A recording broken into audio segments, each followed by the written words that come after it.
This is our second major lecture about monasticism, really our third time that we brought monasticism up in the lecture. We began the second half of our semester talking about Benedict and the foundation of monasticism in the West.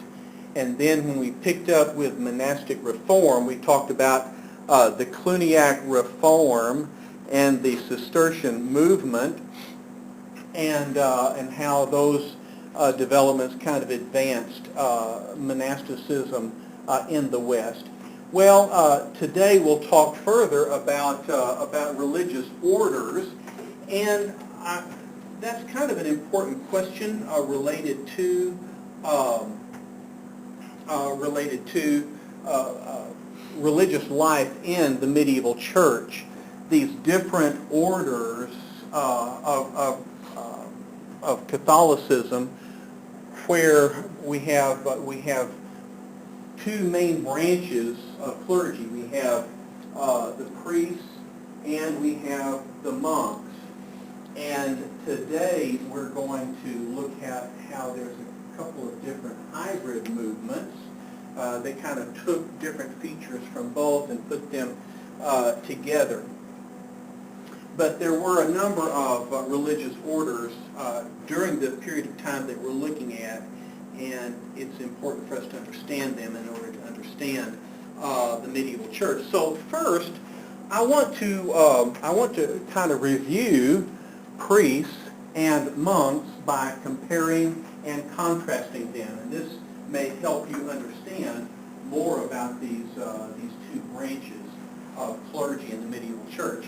All right, there are certain ways in which priests and monks are similar. One, they both take vows, and those vows include vows of chastity and vows of obedience. The priest is obedient to the bishop. The monk is obedient to the abbot, or in the case of a female monastery, the nun is obedient to the abbess. All right, both priests and monks have distinctive garb that set them apart from others in society. Both of them wore robes that extended to the feet. Usually the monks would have hooded garments with different colors to communicate the different orders. Franciscans were gray. Dominicans were white with black capes. A priest would have a robe that usually was white, but would have a cape over it. So they had distinctive garb. All right, both monks and priests, at the time that they took their orders, would take on a tonsure. The tonsure was to shave the crown of their heads. Now, I have a natural tonsure. All right, I haven't taken any vows; it just happened. All right, but for the clergy, they would shave the crowns of their head. Why would they do that? We are not sure what is the origin of the tonsure, but it has been suggested that in the time of the Roman Empire, that slave heads would be shaved as a sign of their slavery. And so the clergy did this as a sign of their slavery to God. They were bond slaves of God. So that's what the tonsure was about. Sometimes, of course, we've talked about the abuses of the clergy, and many times a father might set his son aside for the clergy early in his life. We know that John Calvin, for example, was set aside for the clergy at age 12, and so he took on a tonsure at that age. And then in reverse, we know that when Martin Luther renounced his monastic vows, that he grew his tonsure back in as a sign that he no longer was a monk. So that was a way of delineating that you were in the clergy. Well, there were benefits of the clergy. They had the right not to bear arms. In other words, if you know that many churchmen were subject to the lords and the nobles because of the land, but they were not required to take up arms. They would be tried by a church court and not by the civil court. Last week we talked about Alexander III, Thomas Becket, Henry II of England, and this conflict, the controversy over who would try a clergyman. All right, the clergymen were tried by a church court, and they were protected by the peace of God. In other words, if someone would dare to rob or even to kill a clergyman, then that person was subject to excommunication by the church. And so the intent of this was to protect clergymen from robbery and murder or any other form of violence against them. All right, but so all of these are similarities between the priests and the monks. And it helps us to understand them, to know these are kind of things that make the clergy special, unique, separate from society. All right, but now we're going to look at how are priests and monks different from each other. Well, priests are in the world. They operate in parishes that are in the cities and the towns, and they meet with the people, so they are in the world. We call that secular. They are mobile. In other words, they can move about. They're ordained. They are set apart by their vow to the church. So they're ordained by the church. Their main work is the cure of souls or the sacraments. It is the priests who can administer the sacraments. Of course, we know right off the sacraments that we think of first are baptism and communion. Right? By whatever name we call it, the Lord's Supper, they would call it communion or Mass, but priests could administer the sacraments. They also do confirmation, they do penance, they do marriage, they can ordain others, they can then administer the last rites or the final unction. Okay, so those are the 7 sacraments that are administered by the priests. And again, they are obedient to the bishop. All right, let's compare the monks. Monks are cloistered. They're not in the world. They are part of a monastery. So they function within a confined location. They're permanent. They cannot move from monastery to monastery. Once they have been ordained in a monastery, they are to remain there for the rest of their lives. They are lay people. A monk is not ordained. Okay, so a monk is not set apart by the church. They are lay people. In order to establish yourself as a monk, you go to the monastery, you beg for admittance, you are probably undergo some kind of initiation so that you are established permanently in that monastery, but there's no ordination as there is for a priest. Right? So a monk is a lay person. Now, the exception is that in the monastery, there needs to be someone who can administer the sacraments. Okay, so there are monks selected to be ordained and function as priests. A great example is Martin Luther.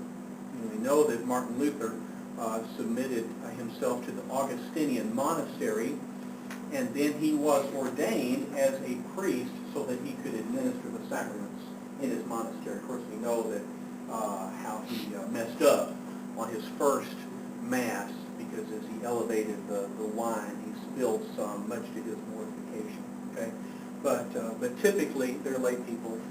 All right. Therefore, they don't administer sacraments, so their main work is prayer. Opus Dei, the work of God, is prayer. Now, we've talked about this before. They pray 8 times a day. Those 8 times are prescribed daily. Many of those prayers come from the Psalms. They're prayers of praise. But then much of the praying is done as intercession for those who have been the benefactors of the monastery, those who have given the land, those who have given their sons or daughters, those who have given funds. These donors then expect in return that the monks of that monastery will pray for the family so that they can have their time in purgatory reduced. All right, so prayer is both a prayer of devotion and prayers of intercession. Oh, I skipped over this a while ago. A priest is supported by the bishop's stipend.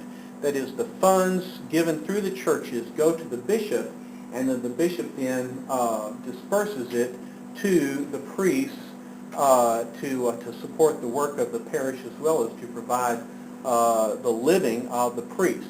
All right, so that's how a priest earns a living. For a monk, the monk lives communally, so that they share all things in common. They work together, and that work produces income for the monastery. That is, they're doing farming, they're raising sheep, they are providing hospitality for travelers, pharmacy, medical care.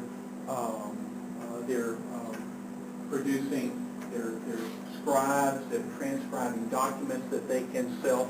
All of this is work that generates income, and the income then provides housing and food for those who live there, so they live in community.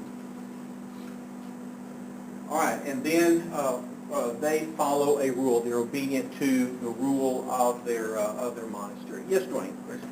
This is off the wall question. Where are the friars? Where are they? They're coming up. They're the mendicant orders, and that's what we're about to talk about. So thanks for bringing that up. We'll talk about that word. Okay, so any questions about priests and monks? Hopefully this clarifies some things. You know, it might have been better if I'd mentioned this earlier, but I always bring it up now because we're going to be looking at a couple of hybrids, monastic hybrids. One is the canons regular. That means these are secular clergy. They're clergy in the world. They're priests. They're ordained as priests, but they live communally. They live together in the cathedral, and they follow a rule, and that's where they get the word regular. Canons regular. So we have priests. We have ordained priests who are living in common, and then we have the mendicant orders, and these are lay monastics who traveled.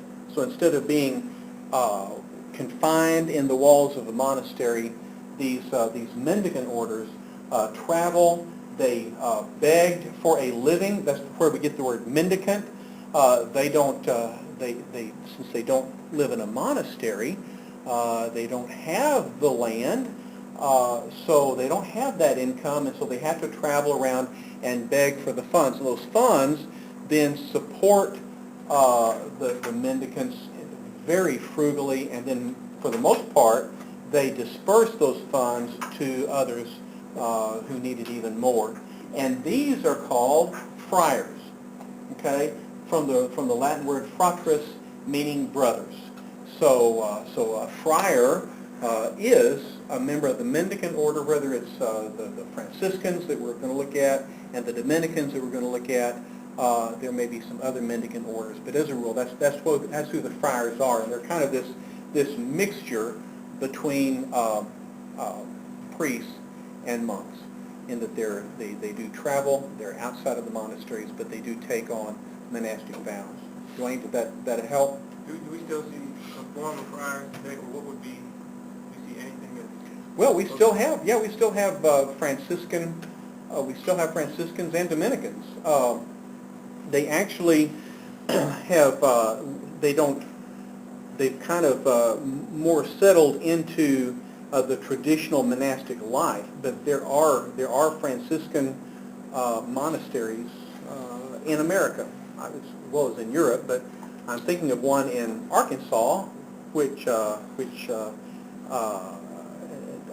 one of its most famous member is John Michael Talbot, whom y'all probably don't know, but when I was coming along, he was one of the early Christian contemporary musicians, but he was a Franciscan monk. And then there are still Dominicans. If you've ever heard of the University of Dallas, it's a Catholic university that is run by Dominicans, and they have their own monastery there, and they're the teachers. And when I was in Fort Worth, we often would gather. There would be professors of early church from all over Texas that would gather at different places, but the Dominican professors at the University of Dallas were very active in that scholarly movement. They still would be considered begging for a living. No, they don't. Obviously, they don't travel about. They really live more like the original monks, and they kind of settled in a monastic community, and then they earn their living through their products. I'm thinking that there is a Franciscan monastery on the North Shore that makes caskets. Yeah. Okay, I think that is a Franciscan Earlier, order. Okay, so as they've adapted to modern society, they've probably taken on more similarities to the original, and that really that may be the best representation of monasticism. Okay? Thanks. Dominican high school in Metairie too. Okay? All right. So there's another example of an education. Of course, we're going to find out why Dominicans are so active in the ministry of education. Talk about that in just a minute. All right, the canons regular. We're going to just kind of move quickly through the canons regular. They developed in the 11th century. They were inspired by the Cluniac monks, and so they took on this communal life among clergy serving at the cathedral, and they aimed at a pattern actually that predated the Benedictine rule. They established houses near the cities, and there were mainly two branches: the Austin canons, who adopted the rule of Augustine, and of course we'll remember that when Augustine established his monastery at Tagaste, he really was not an ascetic monastic life. He desired to be monastic in terms of study. So the Augustinian rule was not quite as rigorous as other monastic movements. And then we have the Premonstratensian canons, named that because they originated at Premontre, France. They were severely ascetic, so observed silence and so on and so forth. So those are the two canons regular. As I say, we're moving through them quickly because I want to spend most of my time talking about the Franciscans and the Dominicans. All right. So we move into the origin of the mendicant orders and talking about Francis of Assisi. And you would expect that someone named Frank would want to study someone named Francis. So Frank Pruden has written his paper on Francis of Assisi. And Frank, how would you summarize Francis's life for the class? He was the son of a rich merchant, well-to-do merchant, cloth merchant in particular. And he was also, I guess, served as a knight or at least a soldier for a time. Francis did, yes he did. But when he was younger, he lived kind of a wild life, ate some of the nicest food, did some of the most luxurious things, and kind of since run during the nighttime. He would run the town with his friends, the same friends he fought with as a knight.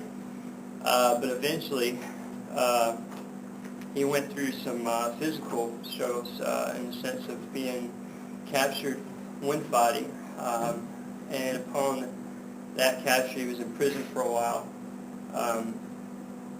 Went through some really tough times in prison. Also, it was a really bloody war that he was a part of when that happened. But through all of that, God seemed to begin to speak to Francis in the midst of his tough times, and he started rethinking some of his life. But eventually, God really got a hold of him in certain ways.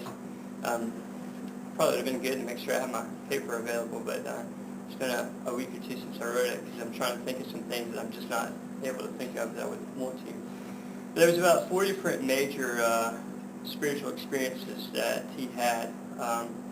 One upon which there was the mention of how the disciples gave up everything physically and went and preached.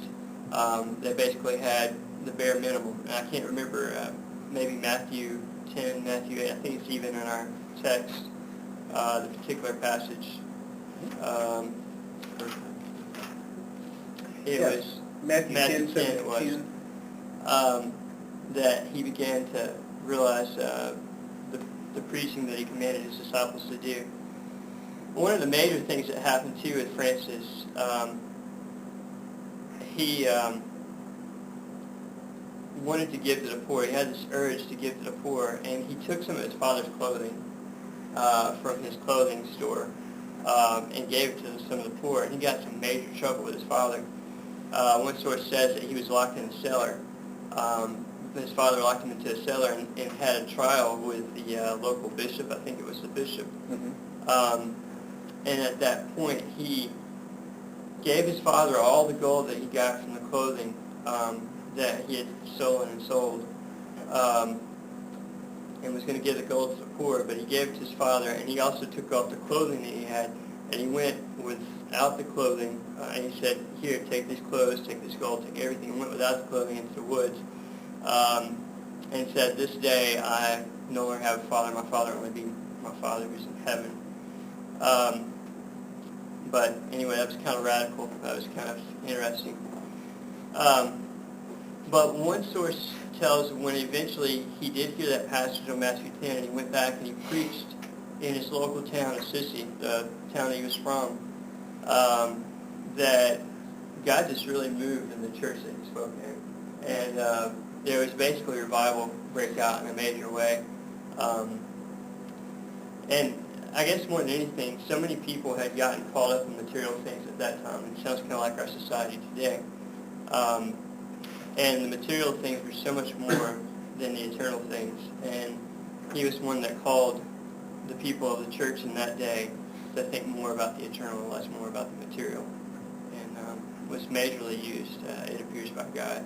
Some people have said that he was the most influential person upon the church since Jesus up until that time, and really even beyond that since then. But just said he was really used. Okay. Definitely, it really touched my life to study his life in a big way. And if you don't know, the song "All Creatures of Our God and King," a lot of you probably know that, was written by St. Francis. And a lot of other things today that we are affected by, or given to us by St. Francis. One other thing I'll say. The Nativity, that was also something that we have because of St. Francis as well. So the Nativity scene. Thank you. Yeah, very good. So how many of y'all knew that about our nativity scene? Francis originated that as a way of providing a visual aid for the people in his town. I know that this is that Francis originated the nativity. I've never quite been able to find the research that suggests that he is the reason why we have the wise men at the nativity. But it's reasonable that when he first put the nativity on display, that he had the shepherds on one side and he had the wise men on the other, and that's why we see the wise men with the baby Jesus, even though a better exegesis is going to suggest that they came later. Anyway, well, thank you, Frank, for that, and that kind of catches us up to his early life. That indeed he renounced his father's wealth, and there in the public square he stripped off his clothes and said I renounce my father's wealth. Took off his clothes, left them there, and he. One story says he walked into the woods naked, another is that the bishop took his robe off and covered Francis with it. But his early ministry was tending lepers and rebuilding churches. And then, as Frank pointed out, this passage in Matthew 10 encouraged him to go about preaching. And the rule of St. Francis is very simple. And the three scriptures that the rule is based on are listed there in your notes. Matthew 19:21, Jesus said, of course this is to the rich young ruler, if you wish to be complete, go and sell your possessions and give to the poor, and you will have treasure in heaven, and come follow me. Luke 9:3, Jesus said to them, the disciples, take nothing for your journey, neither a staff, nor a bag, nor bread, nor money, and do not even have 2 tunics apiece. And then Matthew 16:24, Jesus said to his disciples, if anyone wishes to come after me, he must deny himself and take up his cross and follow me. All right. Now, when Francis gathered about himself 12 followers, it was his desire to establish a new monastic order. And so he went to Rome to speak to the Pope at the time, who was Innocent III. Remember that Innocent III represents the zenith of the papacy, probably the most powerful of all the popes. And Innocent felt that there were really too many religious orders already at the time, and so he at first refused to grant an order to Francis. But he had a dream in which he saw the walls of the church crumbling, and he saw this man holding up the walls of the church. This man in the dream was Francis, and so he did allow him to create an order. The Franciscans tend to be emotional, pietistic, an ascetic order aimed to reach the masses through enthusiastic preaching and extreme poverty. All right, so they go about in poverty, but they're preaching, and like Frank said many times, they didn't inspire revival. Now, the Francis's demands for poverty went so far that one time one of his followers had received a gold coin as a gift for the order, and he brought it proudly to Francis, and Francis said, I want you to take it in your teeth and bury it in a pile of dung. And in that way, he emphasized to this follower, not to take pride in gold, but to remember that their order called for poverty. In later years, there was quite a bit of debate among Franciscans, much along the lines of what we see in the Cluniac order, in that as the Franciscans received donations from supporters, then the order had, the opportunity to become wealthy. So there were some in the Franciscan movement who wanted to keep that wealth for the Franciscan movement, for the Franciscan order, to build monasteries and churches, and to show the glory of God through their wealth. But then there are others who said, no, Francis had said that we should live in poverty. And so there was this debate between the two, and it really threatened to divide the Franciscans. Now, it's interesting to see how the Franciscans developed the missionary movement. This is not the first time that we have seen monks as missionaries. Remember Augustine of Canterbury, whom Gregory I sent to England. Boniface, the missionary born as Winfrid, and was a missionary in Germany. Patrick was a monk who evangelized in Ireland. And there was Columba in Scotland, and so on and so forth, back in the 400s and 500s. Well, we see that Francis himself was mission-minded. In 1219, he went to Egypt. This is during one of the Crusades, when crusaders were fighting in Egypt, and he actually went with the soldiers. He went beyond the fighting lines. He was brought before the Sultan and preached to him the gospel.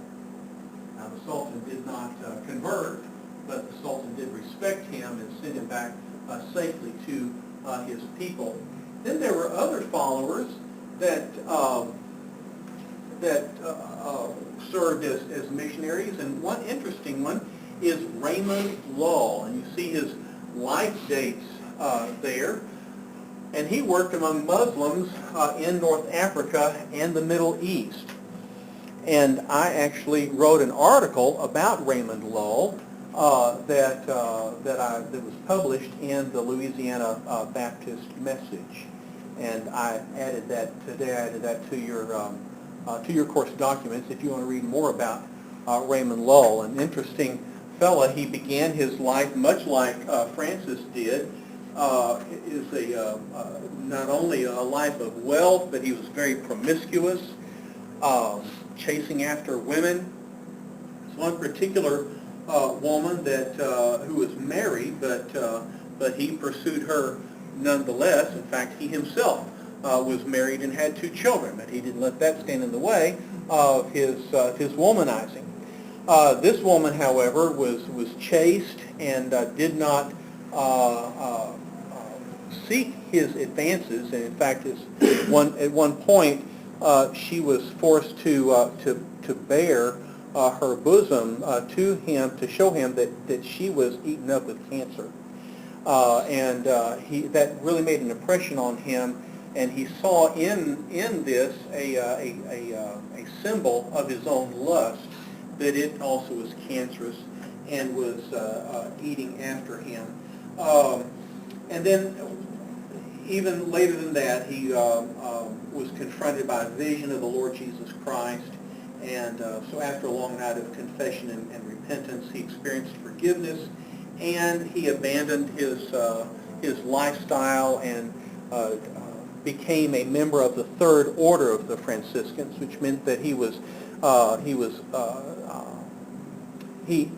followed the Franciscan vow of poverty. But the Third Order meant that he was allowed to be married. Of course, he was married, but he still abandoned his wife and family in order to travel. And his goal was to be a missionary to the Muslims. So he went to Tunis and actually went 3 different times. And on the 3rd time, he was stoned. He was left for dead on the seashore. So Raymond Lull was a martyr from the Franciscans to Tunis. So anyway, that story is on your course documents if you want to read more.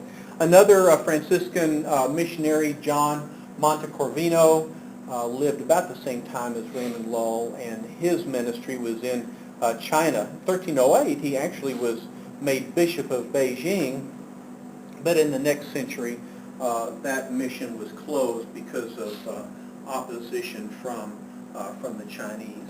That really has happened a lot throughout the history of China. There have been missionaries came in the 7th century, then came again in the around 1300.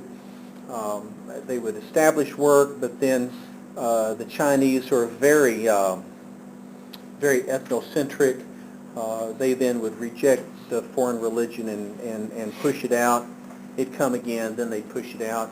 Actually, of course, it happened again. The 19th century, we see the missionaries from America and England going to China, establishing a church there.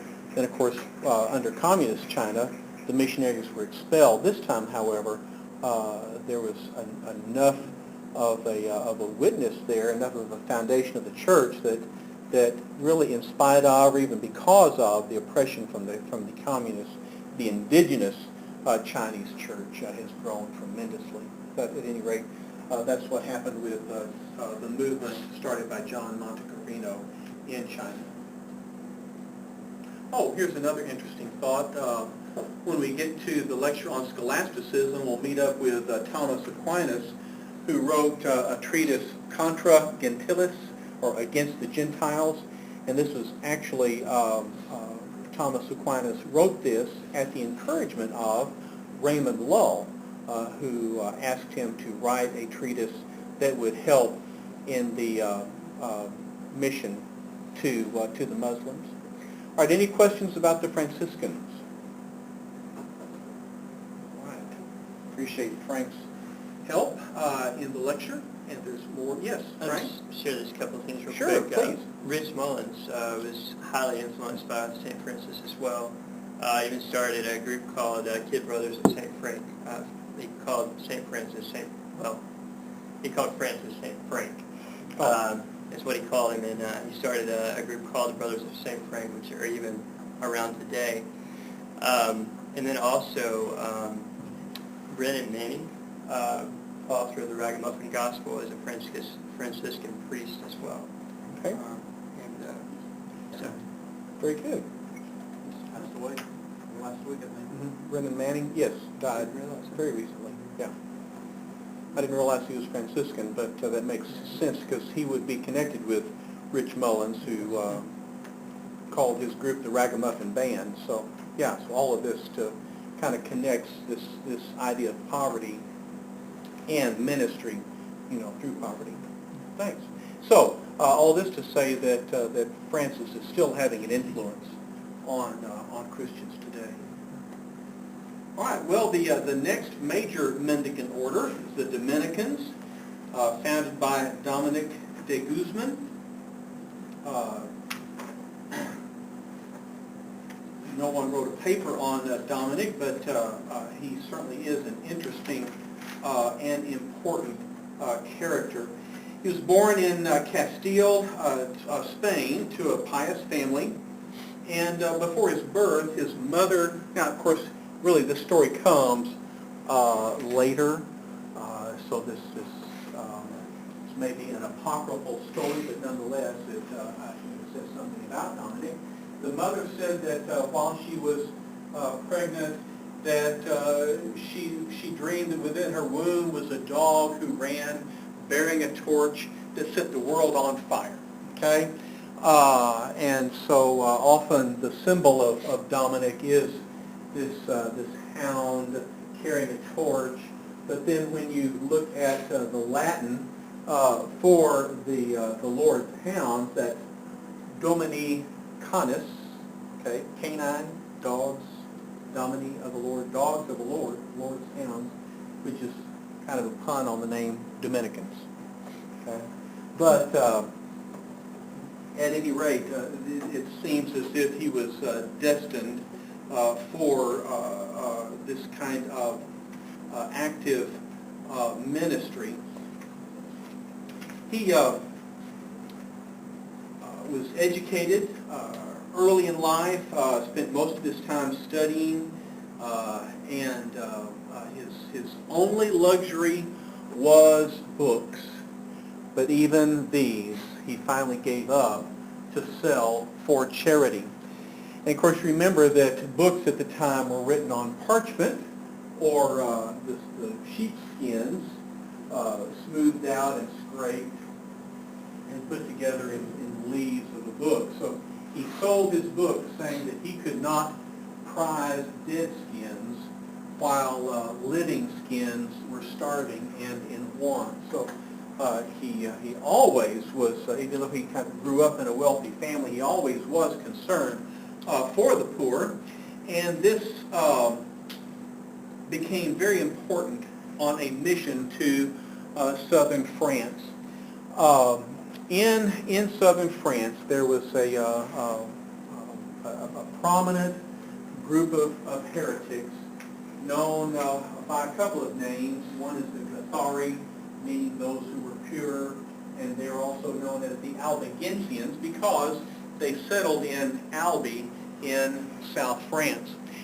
We'll talk more about their heresy in just a minute, but as he went to southern France in an attempt to convert them, they resisted because they accused the Catholic clergymen of living in lives of luxury, whereas they themselves lived in poverty and simplicity. And so Dominic felt that he must show an example of personal deprivation in order to persuade these heretics to reconvert to the Catholic faith. And so he developed this order of preachers that were trained in theology to combat heresy. All right, so the Dominicans actually were founded as a movement to combat heresy. In 1220, Pope Honorius III recognized the order of preachers. Sometimes you may read a book that's written by a Catholic author, and the author will follow his name with O.P. If you see this, you'll know that this is Order of Preachers, and this is a Dominican. And actually, there are a number of books written by Dominicans because they began as students of theology for the purpose of converting heretics. So we're going to see that the Dominicans are going to be very important in the coming development of education and universities, and Franciscans then will follow soon after that. So the mendicant orders relied on begging, at least initially, which helped them to identify with the masses. They were devoted to the practical ministries, preaching, teaching, missions. They were out in society instead of withdrawing to the monasteries. They were subject to the Pope. They developed tertiaries, these orders for lay people in religious ministries who could minister and serve and preach without taking vows of celibacy or poverty. It's been, maybe it was just last week, that we mentioned in passing Catherine of Siena, this woman who played a role in the Avignon papacy in writing letters to popes and kings, trying to bring the papacy back to Italy.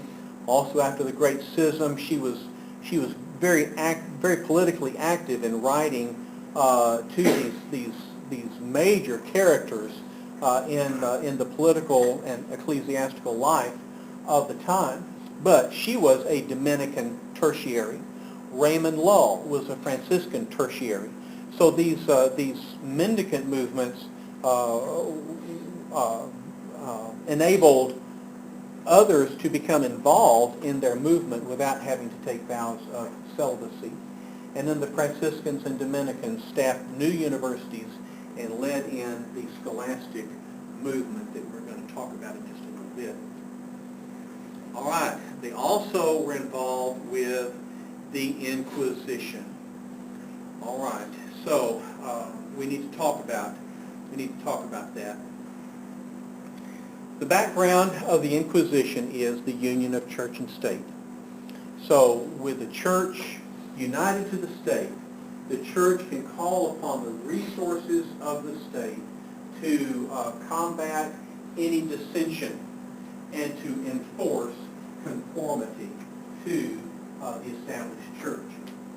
So in this union of church and state, the citizen of the state was a member of the church, and therefore the church forced everyone to conform for the sake of the church, for the sake of the individual, and for the sake of the state.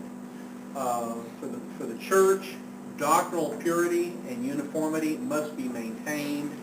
Dissenters must be punished and purged. For the sake of the individual, going all the way back to Cyprian, there was an understanding that there was no salvation outside the church. So a heretic who dissented from the church found himself or herself outside the church, and so for the eternal soul of that person, they must be forced to recant, and also they must be prevented from influencing others.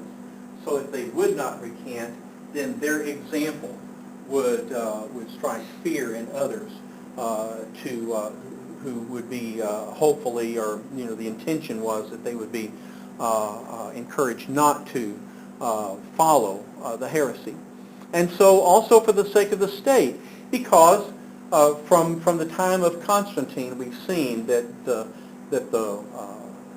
secular monarch desired to use religion for the stability and unity of the state. So dissent was viewed as treason.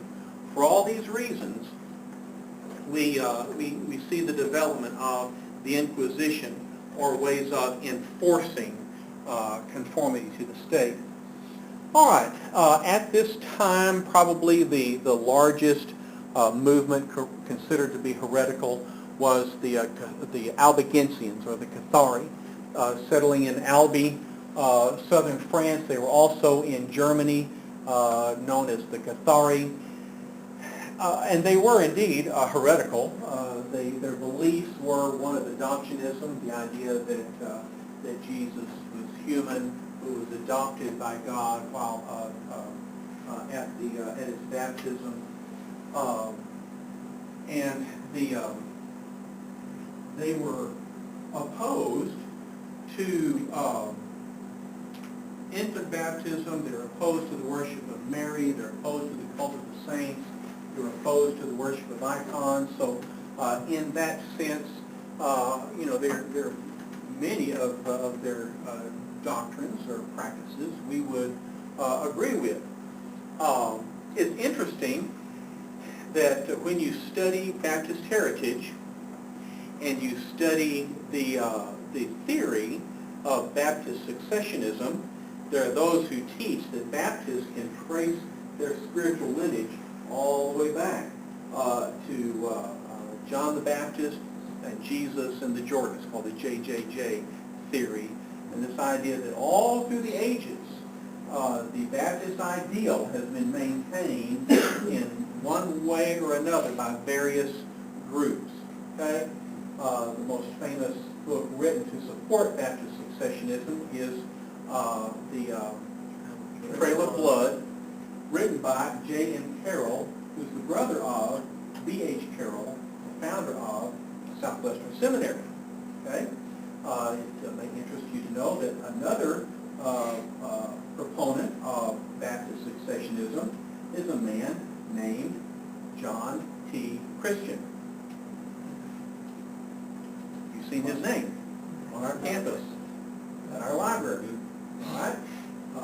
He had gathered a number of volumes of books seeking to support his idea of Baptist successionism, and at the end of his life he bequeathed all of those books to the Baptist Bible Institute, which is now New Orleans Baptist Seminary, and so our library is named for him.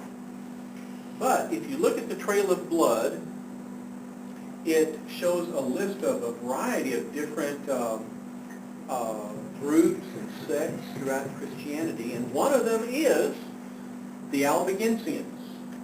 So, according to J.M. Carroll, the Albigensians are a spiritual connection between Baptists and the origin of the church, because they were opposed to infant baptism, they were opposed to the worship of Mary, so on and so forth.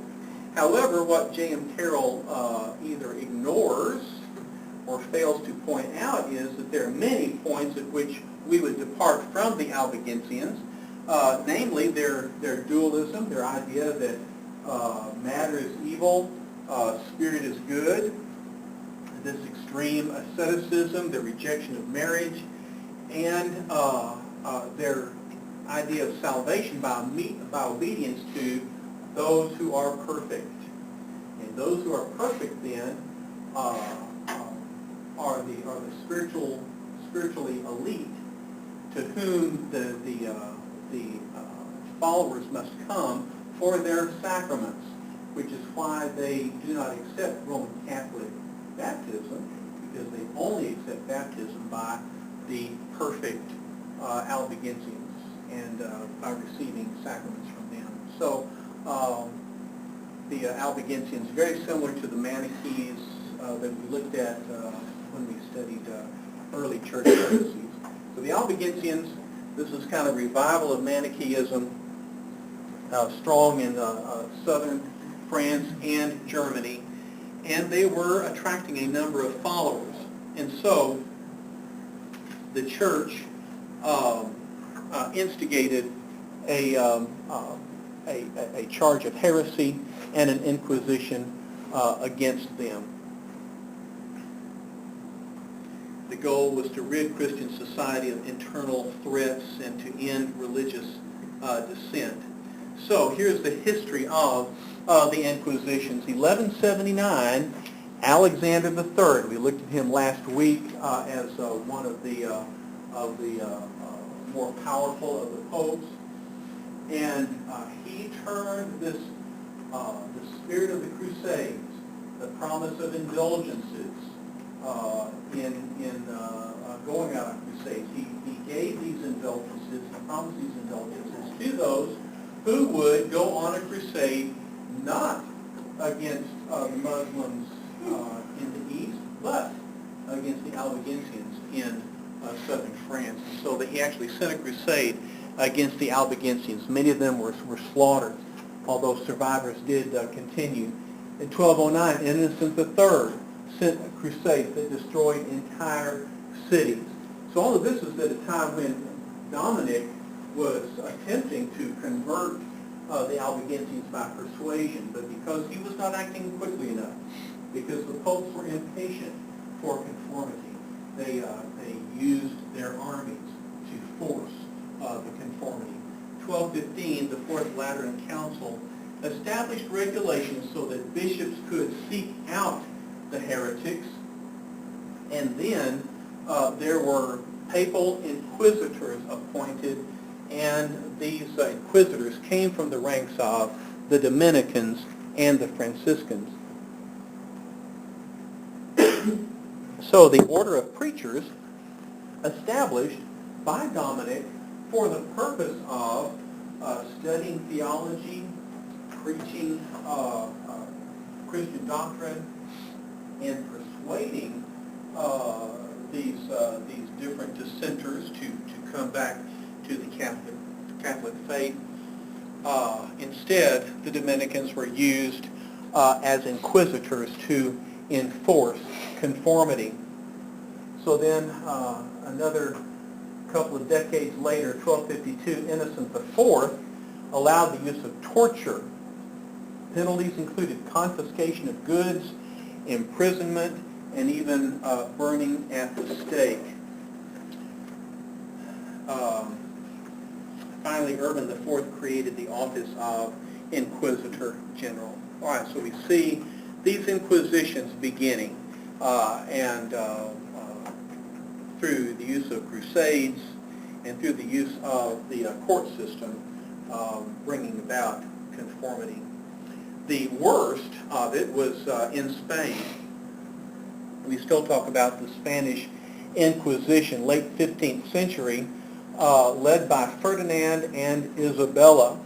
And this Inquisition was aimed at Jews and Muslims who had been forced to convert to Christianity, and now, there was suspicion that they had lapsed, and so they would be brought before the courts. Also, Protestants, any Protestants in Spain were brought before the Inquisition. And it is a fact that in Spain, the Protestant church has never had much strength at all. It has remained dominated by the Catholic Church, and the Inquisition actually continued until 1808, much later than anywhere else. Well, the effects of the Inquisition, it revived pagan cruelty and torture in the church, promoted avarice and vengeance. The spoils of the heretics' estates were divided among the inquisitors, the city, and the bishop. There's a story that's one of my favorite historical fiction stories. It's called The Captain of Castile, written by Samuel Shellabarger. If you're ever looking for something to read for fun, Captain of Castile is fun. But the background of it is the Spanish Inquisition. And the hero of the story is Don Diego, and his father was a wealthy landowner, but the villain in the story coveted the father's vineyard. And when the father would not sell it to him, this man, who was the general inquisitor, simply placed an accusation of heresy against the man, and on that accusation alone, he was able to confiscate the property. So, just to say that this is kind of an example of how this Inquisition went so far, was so very cruel, and the Inquisition did not bring about conformity, but actually stimulated dissent, destroyed thousands of evangelicals, and brought disrepute upon the Roman Catholic Church. And because of the consternation against the abuses, it indirectly led to the desire and demand for reformation in the church. So we've looked at these hybrid movements of monasticism and priests. We've looked at the Mendicant orders and how they began well, the Franciscans and the Dominicans, but then how, as is the case with so many Reform movements, they just were turned upside down, and their corruption then brought disgrace upon the church. Yes, James? Does the Muslim conquering of Spain have anything to do with Eucharist and how long it lasted and where it was focused in? Possibly. Of course, as James points out, we know that the Muslims conquered Spain in the 8th century. And of course, then were dominant in Spain until the Reconquest around, in the 11th century. Okay? So it has only been recently that the Muslims were forced out of Spain, and yet there still were Muslims there. They generally are referred to as Moors. But the Moors were still in Spain. And as the Catholics became more and more dominant in Spain, then they were able to force the conversion of the Muslims. But then with the spirit of the Inquisition being to enforce conformity, then they would cast suspicious eyes on those that had come out of other faiths, the Muslims and the Jews. And so yes, they certainly were targets of the Inquisition, and perhaps that is why it lasted so much longer in Spain. It would seem was even more intense in Spain than it was elsewhere. Did this ever to Spanish territories like when they were conquering South America and Latin America? Did the Inquisition happen? I know it happened there, but what was the influence there as far as Native people groups? Do you know? It wasn't nearly as strong in the colonies. that the laws behind the Inquisition were enforced in the colonies, but the spirit and the zeal was not there. And in fact, I think that in the Spanish colonies there was probably more of a spirit of independence and a kind of the impression I have was kind of a relief to be away from that kind of zealous coolness. Actually, the story of Captain of Castile begins in Spain, ends up in Mexico with Cortez. So you can kind of, and you can see how, in fact, yes, the Inquisition did follow Cortez there, but did not have nearly the political power behind it that it had in Spain. So, seriously, Captain from Castile, good. There's a movie, but the movie is only about half the book,